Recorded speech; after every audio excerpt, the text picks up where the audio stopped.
Hello guys, so today I am with Motorola One Zoom and I want to show you how to download and install TFT mobile. So for the first, go to the Play Store. Now we have to type here TFT, click on it, press install, and now just wait until our application finishes downloading.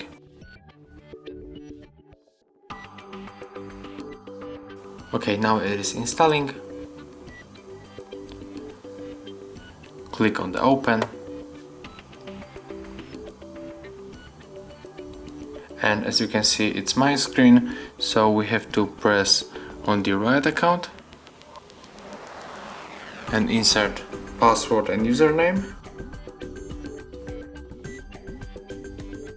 and if you do, just press on the red arrow. No thanks.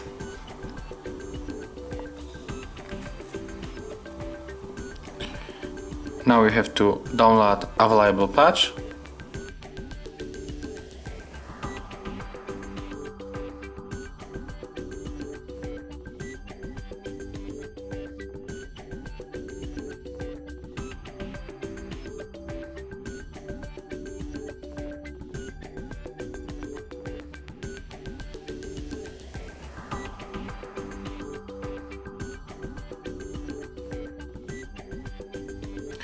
Okay, and now we are in the game, so we can just start play. So as you can see it works. Thank you for the watching, leave likes, subscriptions and of course comments below.